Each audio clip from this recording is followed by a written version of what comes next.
नमस्ते, नमस्कार, good morning. स्वागत है एक बार फिर से आप सभी का आज के इस करंट अफेयर्स की क्लास में।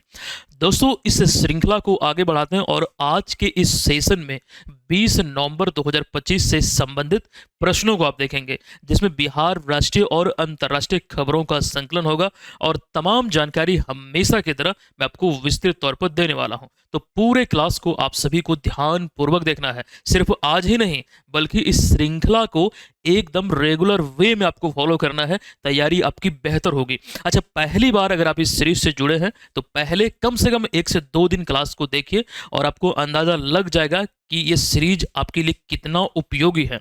सेशन की शुरुआत करें। पिछले क्लास में दोस्तों एक प्रश्न हमने आपसे पूछा था, हालांकि ये प्रश्न 2 बार रिपीट हो गया, पिछले भी क्लास में यही था।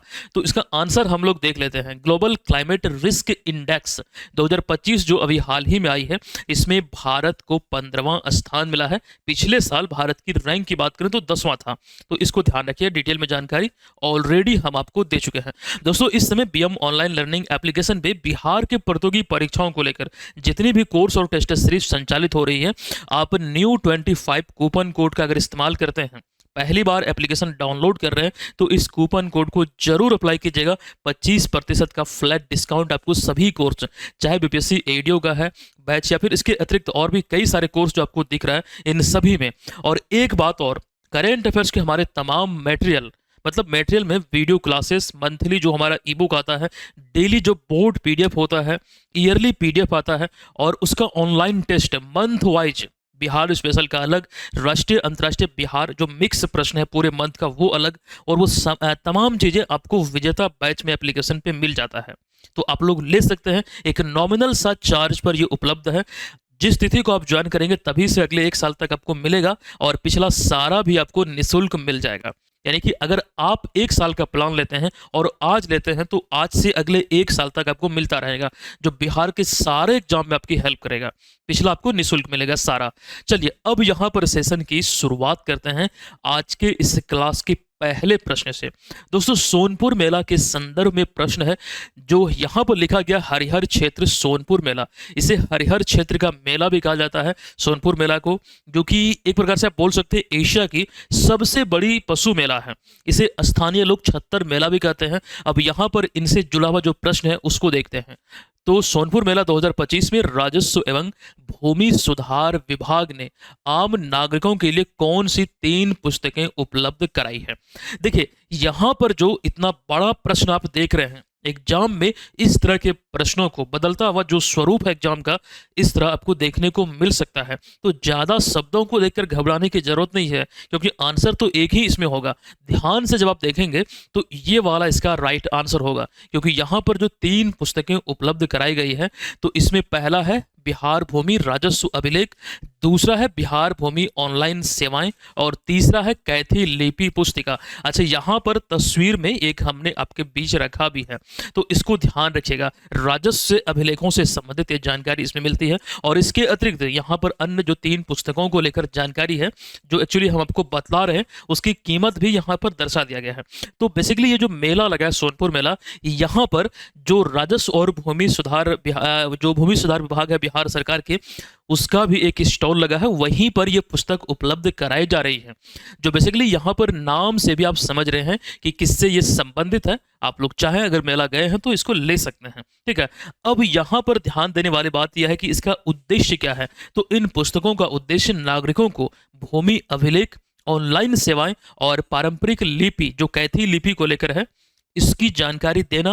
मतलब इस बारे में तमाम चीज़ें जो परेशानी फेस करनी पड़ रही है लोगों को, तो इससे उनको छुटकारा मिलेगा। और ये पहल जो है बेसिकली भ्रष्टाचार मुक्त, पारदर्शी और डिजिटल भूमि प्रबंधन की दिशा में एक महत्वपूर्ण कदम है। तो बेसिकली इसके एक प्रकार से उद्देश्य में चीज़ों को आप ध्यान में रख सकते हैं। अब इंपॉर्टेंट पॉइंट की बात कर लेते हैं, जो बेसिकली हमने सोनपुर मेला की बात किया है। आइए इसको लेकर चीज़ों को हम थोड़ा सा देख लेते हैं, जिसे हरिहर क्षेत्र मेला भी कहा जाता है। एक पहला ये इंपॉर्टेंट पॉइंट है। इसके अतिरिक्त अगर आपसे ये एग्जाम में पूछा जाता है कि सोनपुर मेला बिहार के किस जिले में लगता है, तो यहाँ पर आप कंफ्यूज कर जाएंगे, क्योंकि बिहार में सोनपुर कोई जिला नहीं है। जिस प्रकार से कई ऐसे जिलों में या फिर उसका जो मुख्यालय है उसमें कंफ्यूजन होता है। जैसे बिहार में आरा कोई जिला नहीं है, भोजपुर जिला है। उसी प्रकार से वैशाली जिला है, ना कि हाजीपुर जिला है। इन तमाम बातों को ध्यान रखिएगा। यहाँ पर ध्यान रखिए कि सारण जिले में गंगा और गंडक नदी के संगम पर, या फिर आप बोल सकते हैं तट पर लगने वाला एक विश्व प्रसिद्ध मेला है। और इसकी जो पहचान है, मतलब वो पशु मेले के रूप में है। और ऐसा कहा जाता है कि सम्राट जो चंद्रगुप्त मौर्य की बात हम कर रहे हैं, ये चंद्रगुप्त मौर्य के शासन काल में ईसा पूर्व 4वीं शताब्दी में इसकी शुरुआत हुई थी। मतलब ऐसा इतिहासकारों का मानना है कि इसी अवधि में इसकी शुरुआत हुई थी। और चंद्रगुप्त मौर्य मौर्य वंश के संस्थापक थे, जिन्होंने चाणक्य यानी कि कौटिल्य की सहायता से नंद वंश के अंतिम शासक घनानंद को पराजित कर नंद वंश की मतलब समाप्त करते हुए मौर्य वंश की स्थापना मगध साम्राज्य पर किया था। ये सारी जानकारी आप सबको मालूम होगी। इसी मौर्य वंश के तीसरे शासक हुए सम्राट अशोक, जिन्हें कि देवानाम प्रियदर्शी के रूप में आप लोग जानते हैं। तो इस वंश की या फिर स्थापना जो एक्चुअली जो हम बात कर रहे हैं 322 ईसा पूर्व में हुई थी। और इस मेले की जो पहचान है वो कालांतर में, एक प्रकार से आप ध्यान रखिए, वो धीरे धीरे चेंज होती गई है। और अभी जो स्वरूप है, जो सोनपुर मेले की हम बात कर रहे हैं, वो पहले की अपेक्षा बहुत बदल चुकी है। तो फिलहाल यहाँ पर वो चर्चाएं दोबारा हम नहीं करेंगे। पहले कई बार हम ये चीज़ें आपको बोल चुके हैं। लेकिन इंपॉर्टेंट पॉइंट में, ये मेला किस जिले में और कहाँ पर लगती है, शुरुआत कब से मानी जाती है, और इस वर्ष बेसिकली 9 नवंबर को शुरू हुआ है, 10 दिसंबर 2025 तक संचालित होगा। आप लोग चाहें तो जा सकते हैं, लेकिन फिलहाल एग्जाम पे फोकस कीजिए, क्योंकि एग्जाम बहुत सारा अभी आपको देना है। अब यहाँ पर देखिए, दूसरा प्रश्न है कि नई दिल्ली में हालिया आयोजित 44वें भारत अंतर्राष्ट्रीय व्यापार मेले में किस राज्य को केंद्र बिंदु राज्य, या फिर आसान शब्दों में समझे फोकस स्टेट के रूप में चुना गया है। मतलब इस तरह का पैटर्न वाला प्रश्न पहले भी पूछा गया है। ये नहीं कि सिर्फ इसी मतलब यहाँ पर आयोजन से, ऐसा नहीं। किसी भी आयोजन में जो फोकस स्टेट होता है, जो कंट्री होता है, पार्टनर कंट्री कंट्री मतलब इस तरह की मतलब कैटेगरी दर्शाई जाती है। तो प्रश्न बनते हैं यहाँ पर, जो मुख्य मतलब जो एक प्रकार से केंद्र के रूप में जो राज्य का चुनाव हुआ है फोकस स्टेट के रूप में, ये कौन सा है? तो ये है झारखंड। और झारखंड करंट अफेयर्स के दृष्टिकोण से ये काफी इंपॉर्टेंट है। अब यहाँ पर बिहार की भी चर्चाएं हम करेंगे इस प्रश्न में, लेकिन फिलहाल यहां पर नहीं। आगे एक और प्रश्न आएगा, वहां पर इसे अभी हम छोड़ रहे हैं। आगे आने वाले कुछ प्रश्नों के बाद हम इसको डिटेल में समझेंगे। अभी फिलहाल चलते हैं तीसरे प्रश्न पे। देखिए, अंबाजी संगमरमर, अंबाजी संगमरमर जो अभी हाल ही में खबरों में है। रीजन यह है कि इसे अभी हाल ही में जीआई टैग मिला है। अब प्रश्न पूछा गया कि बताएं कि निम्नलिखित में से किस राज्य से ये संबंधित है। अंबाजी संगमरमर जो है बेसिकली गुजरात से संबंधित है। विकल्प नंबर बी यहाँ पर इस प्रश्न का राइट आंसर हो जाएगा। अब प्रॉपर वो जगह कौन सा है, मतलब गुजरात तो राज्य है, जिला अगर पूछे तो गुजरात के अंतर्गत एक जिला है बनासकांठा जिला। यहीं पर स्थित Ambaji marble quarry and factory association को बेसिकली ये जीआई टैग मिला है। जीआई टैग किसी भी वस्तु या फिर उत्पाद को जो दिया जाता है वो 10 वर्ष की अवधि के लिए दिया जाता है, और 10 वर्ष के बाद ये टैग जो है एक प्रकार से आप बोल सकते हैं वापस लिया जा सकता है। ठीक है, और इसका रजिस्ट्री का जो मुख्यालय है ये चेन्नई तमिलनाडु में है। ये चीजें यहाँ पर हमने लिख भी दिया है। और भारत सरकार का इसमें एक लक्ष्य है, जो जीआई टैग यानी कि जियोग्राफिकल इंडिकेशन टैग की हम बात कर रहे हैं, तो वर्ष 2030 तक 10,000 भौगोलिक संकेत यानी कि जीआई टैग प्रदान करने का एक महत्वाकांक्षी लक्ष्य भारत सरकार ने निर्धारित किया है। मतलब किसी भी उत्पाद को जब जीआई टैग मिलता है, उससे उसकी इंटरनेशनल जो मार्केटिंग है वो बिल्कुल अलग हो जाती है, उसे एक बेहतर पहचान मिलती है, वो मतलब अलग पैमाने पे सेल होती है, तो उससे फायदा ही फायदा है। तो इस चीज को ध्यान रखिए। यहां पर एक जानकारी, जो नवीनतम आंकड़ा है, सर्वाधिक जीआई टैग प्राप्त उत्पाद इस समय की डेटा के आधार पर उत्तर प्रदेश में है, और दूसरे स्थान पर आता है तमिलनाडु। हालांकि जो डेटा यहां पर हमने ब्रैकेट में लिखा है ये हमने कुछ समय पहले आपको बतलाया था, और शायद मुझे लगता है कि अभी भी यही है कि इसमें लगता है कि चेंजेज नहीं हुआ है। अगर आप सभी को मालूम है कि इसमें कुछ चेंजेज हुई, कुछ बढ़ोतरी हुई है, तो कमेंट बॉक्स में लिखिएगा। लेकिन मेरी जानकारी में यहाँ पर फिलहाल उत्तर प्रदेश तो पहले स्थान पर, ये कंफर्म है, तमिलनाडु दूसरे स्थान पर। हो सकता है कि ये डेटा में थोड़ा बहुत मतलब ये ऊपर हो सकता है गया होगा, एक बार आप लोग बताइएगा। अब चूंकि जीआई टैग की हम बात कर रहे हैं, तो बिहार को अभी हाल ही में एक और जीआई टैग मिला है। गया जिले से संबंधित आपको ध्यान रखना है, 300 वर्ष पुराना जो स्टोन आर्ट है यहाँ का, एक प्रकार से पत्थर की कला, इसे जीआई टैग मिला है। आइए बिहार के उत्पादों की जीआई टैग की सूची को एक नज़र हम देखते हैं, क्योंकि है बहुत ही इंपॉर्टेंट। इस तरह की सूची में भी एक जगह एक साथ आपको ना मिले, लेकिन यहाँ पर वो चीज़ें बड़ी मेहनत से आपके बीच हमने रखा है। ठीक है, इसको देखिए समझिए, और यहाँ पर वो ईस्वी भी हमने आपके बीच में रखा है कि कब मिला है। जैसे कि सूजनी कढ़ाई, और फिर मतलब जो कला है एक प्रकार से उसको 2006 में, फिर सिक्की ग्रास, मधुबनी पेंटिंग, अल्पिक या फिर खटवा जो कढ़ाई है इसे, भागलपुरी रेशम, सिलाव का खाजा, शाही लीची, मगही पान, कतरनी चावल, जर्दालू आम, मिथिला मखाना, मरचा चावल और पत्थर कट्टी मूर्ति कला, ये सभी को जीआई टैग मिला है। और इसमें एक चीज ये ध्यान आपको रखना है, अगर हम देखें कृषि कैटेगरी में, तो कृषि में आपको यहाँ पर देखिए शुरू से देखते आइए, कृषि कैटेगरी में एक तो शाही लीची हो गया, मगही पान हो गया, कतरनी चावल हो गया, जर्दालू आम हो गया, मिथिला मखाना हो गया और मरचा चावल।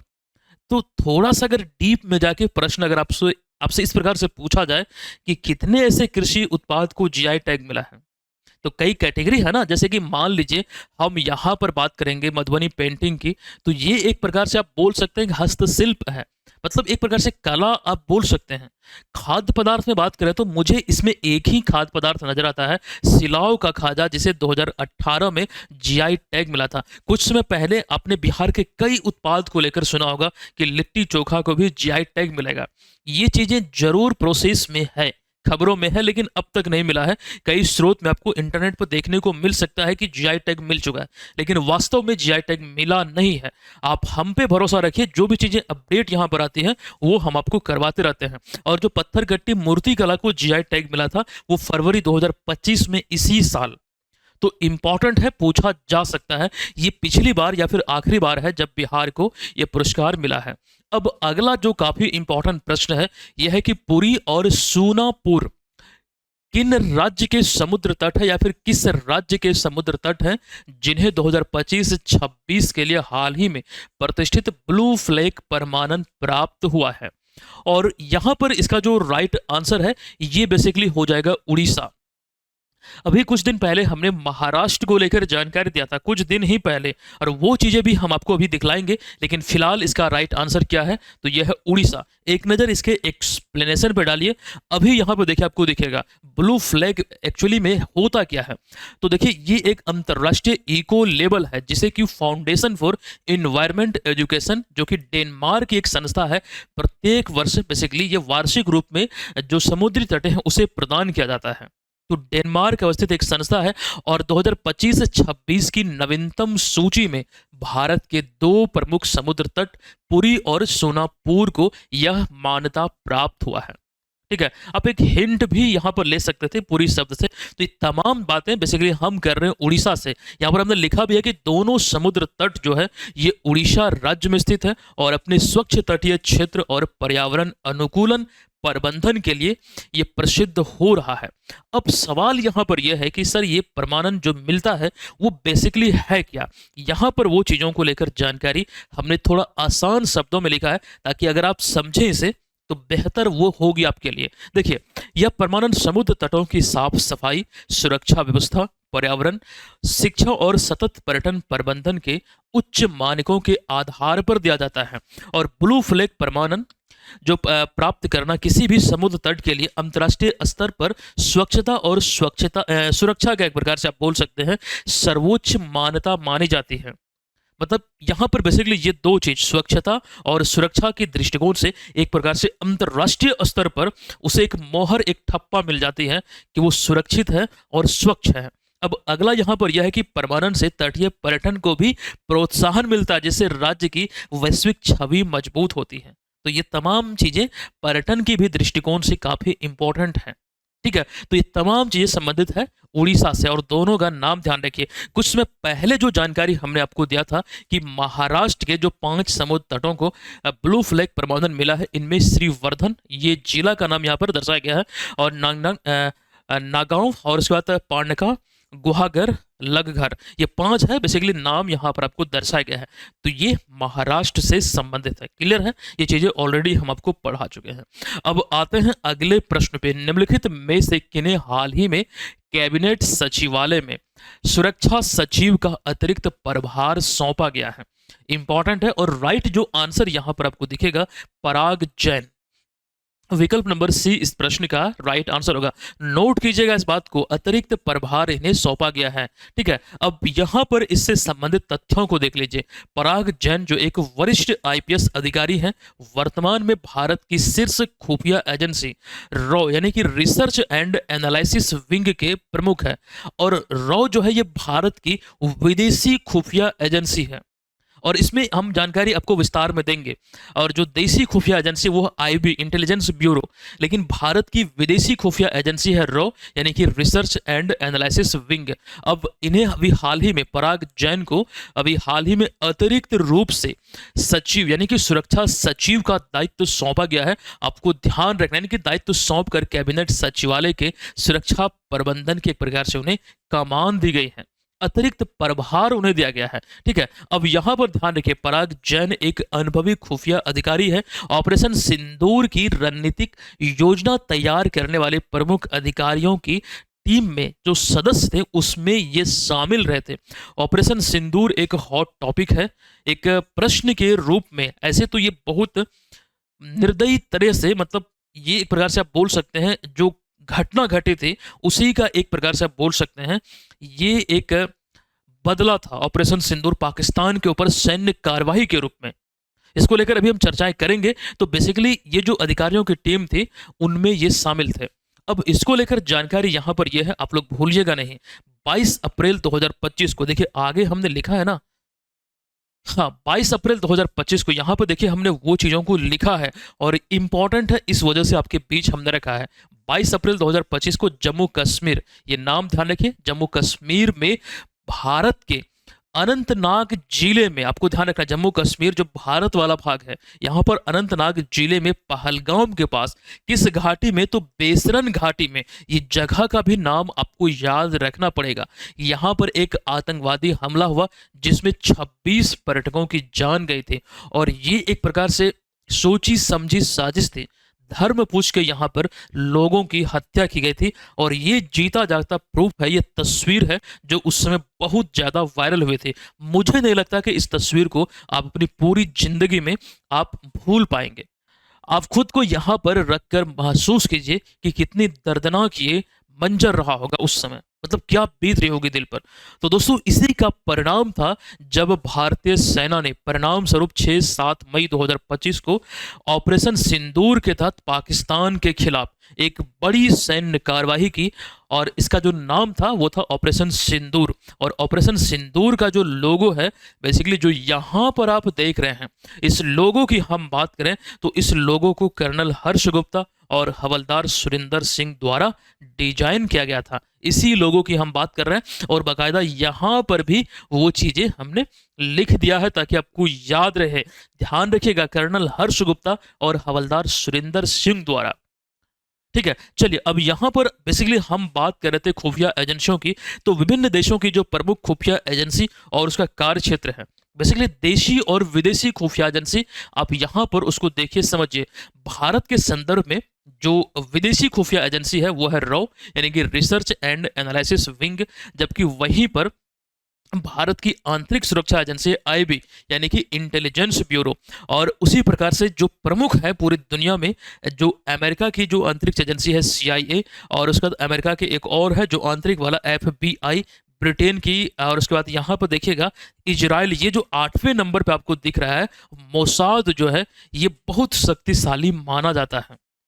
ऐसे तो अमेरिका वाला भी बहुत शक्तिशाली, बहुत इंटेलिजेंस है, लेकिन मोसाद बहुत ज़्यादा खबरों में रहता है, ये सबसे अधिक शक्तिशाली मानी जाती है। तो ये ध्यान रखिए, संबंधित है इजराइल से। और पड़ोसी मुल्क पाकिस्तान का क्या है, तो आईएसआई। इस बात को ध्यान रखिए, इंटर सर्विसेज इंटेलिजेंस, विदेशी और आंतरिक खुफिया एजेंसी। ठीक है, मतलब ये दोनों जो है ये एक ही में है पाकिस्तान का। अब आइए अगले प्रश्न पे, लेकिन दोस्तों उससे पूर्व अगर आप बीपीएससी एडीओ एग्जाम की प्रिपरेशन में लगे हैं और तैयारी आपकी हो भी रही है, चल भी रही है, तो एक बात ध्यान रखिएगा, पूरे सिलेबस का घर बैठे एक प्रकार से आप आकलन जरूर कर लीजिएगा कि एग्जाम के दृष्टिकोण से आप कितने प्रिपेयर हैं, तैयारी का स्तर आपका क्या है। पूरे सिलेबस का आपको टेस्ट सीरीज उपलब्ध कराया गया है बीएम ऑनलाइन लर्निंग एप्लीकेशन पे। ये कोई वैसा टेस्ट सीरीज नहीं है कि कहीं से कुछ भी आपको देखने को मिलेगा, नहीं। इस टेस्ट सीरीज में एक पैटर्न को हमने अपनाया है, एक पैटर्न को हमने फॉलो किया है। सपोज कीजिए जो सामान्य योग्यता का पेपर हम आपको पेपर 3 में दे रहे हैं, एक्चुअली ये अपडेट हो चुकी है, तो वहां पर प्रत्येक चैप्टर से मैथमेटिक्स और जो रीजनिंग के जो तमाम चैप्टर हैं, सभी चैप्टर से संबंधित प्रश्न आपको एक पैटर्न में देखने को मिलेगा। एक सही तरीके से आपकी यहाँ पर आकलन हो जाएगी। ये टेस्ट जो पहला टेस्ट है वो सभी के लिए फ्री है, आप देख लीजिए, उसके बाद इसको ज्वाइन कीजिए। ज्वाइन करने के बाद भी अगर कोई डाउट है, कोई शंका है और आपको लगे कि नहीं सर आप तो बोले थे ऐसा लेकिन दे रहे हैं ऐसा, तो जरूर कॉल कीजिएगा, ठीक है। ये तमाम चीज़ों को तैयार करने में हमने बड़ी मेहनत किया है और आपके लिए केवल 299 रुपये में उपलब्ध है। इतना ही नहीं दोस्तों, इसमें आपको मिलेगा सब्जेक्ट वाइज 120 प्लस टेस्ट और साथ ही साथ करंट अफेयर्स का जो हमारा मंथली नोट्स आता है 2025 का जो छूटा हुआ जनवरी से अब तक का, वो आपको सारा मिल जाएगा। पिछले साल 2024 का पूरा नोट्स मिलेगा, मतलब जो मंथली नोट्स है उसकी हम बात कर रहे हैं, और इसके बाद एग्जाम तक पुनः आपको मिलता रहेगा। तो केवल और केवल 299 रुपये में। लेकिन अभी एक ऑफर को लेकर हम आपको जानकारी दे रहे थे, आप कूपन कोड NEW25 अप्लाई करेंगे तो 25% का फ्लैट डिस्काउंट आपको यहां पर मिल जाएगा। चलिए अब आते हैं अगले प्रश्न पे। देखिए गरुड़ अभ्यास ये एक कंफ्यूजिंग अभ्यास का नाम है, क्योंकि कई लोगों को यहां से कंफ्यूजन होता है। अब कंफ्यूजन क्या है वो चीजें अभी हम आपको बतलाएंगे। अभी हम देख लेते हैं प्रश्न को। गरुड़ 2025 वायुसैन्य अभ्यास में किन देशों ने भाग लिया, यानी किन दो देशों मतलब ने भाग लिया, फिर शरीक हुए हैं, मतलब भाग लिया, पार्टिसिपेट किए हैं, और यह अभ्यास किन दो वायुसेनाओं के बीच सामरिक सहयोग का प्रतीक माना जाता है। तो यहां पर जो आपको प्रश्न दिख रहा है, बेसिकली ये थोड़ा सा अलग तरीके से लिखा गया है, एक सटीक प्रश्न ये नहीं है। यहां पर फिर भी आंसर ध्यान रखिए कि गरुड़ 2000 ये मिस्टेक हुई है, मतलब ये टाइपिंग करने में मिस्टेक किया है। यहां पर जो राइट आंसर है ये भारत और फ्रांस के बीच, और यहां पर आपको ध्यान रखना है कि रणनीतिक वायु साझेदारी में एक प्रकार से ये आयोजित होता है, इसका एक प्रतीक है, ठीक है। तो भारत और फ्रांस के बीच। लेकिन दोस्तों यहां पर गरुड़ की जो हम बात कर रहे हैं, अगर इसी में एक और शब्द जुड़ जाए गरुड़ शक्ति, तो वो अभ्यास भारत और किस देश के बीच आयोजित होता है? इंडोनेशिया। बायलैटरल एक्सरसाइज को लेकर हमने जो जानकारी आपको दिया है, एक नजर यहां पर देखिएगा, कहीं आपको दिखेगा गरुड़ और गरुड़ शक्ति। देख लीजिए यहां पर देखिए गरुड़ आपको दिख रहा है, जो गरुड़ शक्ति अभ्यास है भारत और इंडोनेशिया के मध्य, और वहीं पर नीचे ही आपको दिखेगा गरुड़ या फिर शक्ति अभ्यास। यहां पर देखिए ये ऑब्लिक दिया हुआ है, तो गरुड़ या फिर शक्ति अभ्यास, ये दोनों जो अभ्यास है ये भारत और फ्रांस के मध्य आयोजित होता है। और भारत और फ्रांस के मध्य एक और आयोजित होता है वरुण अभ्यास। तो ये तमाम चीजों को आपको हर हाल में ध्यान रखना पड़ेगा, एग्जाम स्वरूप ये चीजें काफी इंपॉर्टेंट है। आइए अगला प्रश्न है 44वें भारत अंतरराष्ट्रीय व्यापार मेले, जिसकी बात हम प्रश्न संख्या 2 में कर रहे थे। इस मेले में अगर हम देखें, मतलब जो पूछा गया क्या गया है कि आयोजन जो है किस स्थान पर किया गया है, तो बेसिकली आयोजन इसका हुआ है नई दिल्ली प्रगति मैदान भारत मंडपम में। तो विकल्प नंबर सी इसका ये राइट आंसर हो जाएगा। ये 44वां संस्करण है भारत अंतरराष्ट्रीय व्यापार मेले का।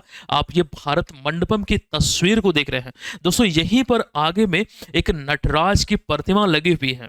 नटराज की प्रतिमा आप लोग समझ रहे हैं, आई होप कि समझ रहे होंगे। ये पूरी दुनिया में कहीं पर भी स्थापित नटराज की सबसे बड़ी प्रतिमा है। अब आइए इस प्रश्न पे फोकस करते हैं। ये 44वां संस्करण अभी हाल ही में, मतलब बेसिकली उद्घाटन हुआ 14 नवंबर को, केंद्रीय वाणिज्य और व्यापार राज्य मंत्री जितिन प्रसाद द्वारा इसका उद्घाटन हुआ है।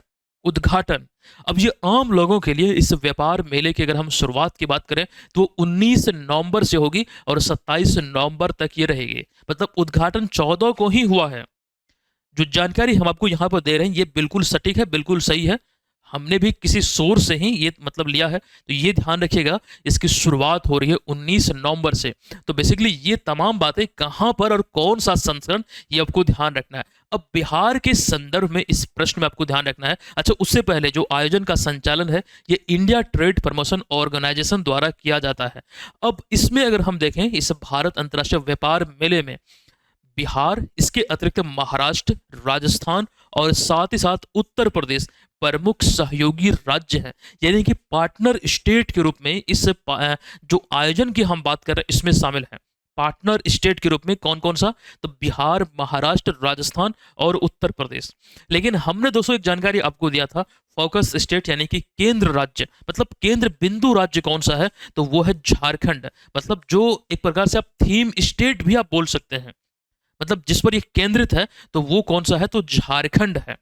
तो ये चीजें आप ध्यान रखें। और इस व्यापार मेले को लेकर यहाँ पर जानकारी हमने आपके बीच रखा कि जहां पर देश विदेश के व्यापारिक संगठन भाग लेते हैं। उद्देश्य एमएसएमई, स्टार्टअप्स, हस्तशिल्प और कृषि उद्योग, साथ साथ राज्य सरकारों के उत्पाद को एक वैश्विक मंच देना इसका एक उद्देश्य है। ठीक है, तो ये चीजें ध्यान रखें। चलिए आते हैं अगले प्रश्न पे। फ्रांस सरकार द्वारा, ध्यान रखिएगा, फ्रांस सरकार द्वारा कला और साहित्य में असाधारण योगदान देने के लिए प्रदान किया जाने वाला सेवेलियर पुरस्कार, ये सेवेलियर पुरस्कार को लेकर ही, ये फ्रेंच में लिखा गया है, सेवेलियर डे ऑर्डर डेस आर्ट्स 8, मतलब इस तरह से ये फ्रेंच में लिखा गया है। बेसिकली बस आप इतना ध्यान रखिए, सेवेलियर पुरस्कार ये किस भारतीय कलाकार को दिया गया है। जो विकल्प आप देख रहे हैं यहाँ पर जो इनको मिला है पुरस्कार, ये बेसिकली तमिलनाडु के हैं। इनका नाम है थोटा थारानी। विकल्प नंबर बी इसका राइट आंसर होगा। इस प्रश्न में ज्यादा डीप में जाने की जरूरत नहीं है। यह पुरस्कार किन्हें मिला है, किस देश द्वारा यह दिया जाता है, क्यों दिया जाता है? तो फ्रांस सरकार द्वारा कला और साहित्य के क्षेत्र में असाधारण योगदान देने को लेकर, मतलब जो उनका उत्कृष्ट कार्य होता है, वैसे लोगों को यह सम्मान मिलता है। अगला प्रश्न है वीपी, WIPI वीपी 2025 रिपोर्ट के अनुसार 2024 में भारत कितने पेटेंट दाखिल कर दुनिया का छठा सबसे बड़ा पेटेंट फाइलर बना है? और ये इस समय बहुत ज्यादा खबरों में है। और आपको यहां पर यह ध्यान रखना, जो रिपोर्ट आई है, रिपोर्ट के आधार पर 63,000 से अधिक पेटेंट को फाइल किया है। और इस मामले में भारत पूरी दुनिया में छठे स्थान पर है। और विश्लेषण में वो तमाम चीजें आपके बीच हमने रखा है। वैश्विक बौद्धिक संपदा संकेतक यानी कि वर्ल्ड इंटेलेक्चुअल प्रॉपर्टी ऑर्गेनाइजेशन, यानी कि WIPI इसका पूरा नाम होता है। यहां पर आपको ध्यान रखना है कि 2025 के रिपोर्ट के अनुसार भारत ने 2024 में, ये भले ही 2025 में रिपोर्ट आई है, आधारित है 2024 पर, तो भारत ने 2024 में 63,217 पेटेंट आवेदन दर्ज किया है। और यह संख्या भारत को दुनिया में छठा सबसे बड़ा पेटेंट फाइलर बनाती है, जो नवाचार क्षेत्र में भारत की एक प्रकार से बड़ी उपलब्धि को दर्शाती है। अब इस रिपोर्ट में कई सारी जानकारी है, जैसे कि इंपॉर्टेंट पॉइंट में इस रिपोर्ट के अनुसार पेटेंट का 55% से अधिक जो योगदान है, ये भारतीय नव प्रवर्तकों का है। यानी कि इसे आसान शब्दों में अगर हम समझें, वैसे भारतीय जो यहां पर एक प्रकार से आप बोल सकते हैं आवेदन दर्ज किया है, 55% से अधिक लोग हैं भारतीय। ये चीज ध्यान रखिए। अब इस रिपोर्ट के आधार पर पहले स्थान पर है चाइना, ठीक है, दूसरे स्थान पर अमेरिका, तीसरे स्थान पर जापान, चौथे स्थान पर दक्षिण कोरिया, पांचवें स्थान पर जर्मनी और छठे स्थान पर अपना भारत। क्लियर है? ये सूची जरूर आप लोग ध्यान रखेंगे। आते हैं अगले प्रश्न पे। देखिए अगला प्रश्न काफी इंपॉर्टेंट है। ये प्रश्न है कि निम्नलिखित कथनों पर विचार करें। हमें कथन पर विचार करना है। पहले कथन को पढ़ते हैं। कथन है कि राष्ट्रीय जल पुरस्कार 2024 में महाराष्ट्र को सर्वश्रेष्ठ राज्य घोषित किया गया है। हमने पिछले क्लास में भी ये चीज आपको पढ़ाया था और डिटेल में पढ़ाया था। मुझे नहीं लगता कि इतना डीप में आपको डेली करंट अफेयर्स वाले क्लास में डेडिकेटेड रूप से इतना जोर देकर तमाम चीजों को बताया होगा। पिछले संस्करण को लेकर भी हम चर्चाएं कर चुके हैं। इसका एक सेपरेट वीडियोज भी हमने दिया है, आप चैनल पर जाके देख सकते हैं या फिर ऐप पर फ्री वीडियोज वाले सेक्शन में आपको मिलेगा। ये आपको ध्यान रखना है, छठा जल पुरस्कार है ये, इसका छठा संस्करण है। यहां पर आप लोग लिखना चाहें तो लिख सकते हैं।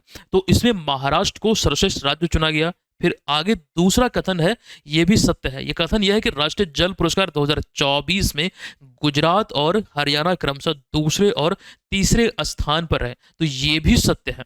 तो दोनों के दोनों सही है। अब देख लीजिए कि कौन सा सही है, मतलब नीचे दिए गए विकल्पों में सही उत्तर चुनिए। तो दोनों कथन सही विकल्प नंबर सी में है, यही तो हमारा राइट आंसर हो जाएगा। दोस्तों यहां पर एक अलग सिरे से इस प्रश्न को आपके बीच हमने रखा है। प्रश्न को लेकर जानकारी तो हम आपको दे ही चुके हैं। सपोज कीजिए यही मतलब जल पुरस्कार को लेकर बहुत सारे प्रश्न पूछे जा सकते हैं। ये चीज़ें इसलिए हम दोहरा दिए कि आप इसको थोड़ा रिवाइज कर लीजिएगा, क्योंकि रिवीजन अगर आपका होगा तो तैयारी नो डाउट बेहतर हो जाएगी। चलिए, अगला एक और प्रश्न है कि 13वां अंतर्राष्ट्रीय पर्यटन मार्ट, यानी कि ये 13th नंबर का इंटरनेशनल टूरिज्म मार्ट जो है, ये 2025 में किस राज्य में आयोजित किया गया है और इसकी तिथियां क्या है। अब ये ध्यान रखिए, अभी हाल ही में जो इसका आयोजन है वो कहाँ पर हुआ है। तो इस प्रश्न का जो राइट आंसर यह है विकल्प नंबर बी, यानी कि सिक्किम में 13 से 16 नवंबर 2025 तक हुआ है। तो दोस्तों, आज के सेशन में इतनी महत्वपूर्ण जानकारी हमने आपको दिया, और ये आपको ज्वाइन करना है एडीओ का टेस्ट सीरीज, जो लोग अभी तक इसको ज्वाइन नहीं कर पाए हैं। अब आज के इस क्लास का प्रश्न है खेलो इंडिया यूनिवर्सिटी गेम्स को लेकर, जो इसका आयोजन है किस राज्य में होगा, जिसको लेकर अभी हाल ही में इसका शुभंकर, खम्मा और घनी जो जारी किया गया है, और ये पिछले क्लास में डिटेल में हमने आपको पढ़ाया है। बिल्कुल आपको याद होगा, कमेंट बॉक्स में लिखिएगा। और जो कोर्स को लेकर जानकारी हम दे रहे थे, यही एडीओ वाला कोर्स है, आप लोग ले लीजिएगा। 72वीं बीपीएससी का जो कोर्स है वो भी आ चुकी है, इसमें तमाम चीज़ें आपको बीपीएससी प्रीलिम्स को लेकर मिलेगा, आप लोग चाहे तो ले सकते हैं। दोस्तों, सेशन को अब यहाँ पर एंड करते हैं, मिलेंगे नेक्स्ट क्लास में। और जाते जाते आप लोग कमेंट बॉक्स में ये लिख दीजिए ये सेशन आपको कैसा लगा। धन्यवाद, जय हिंद।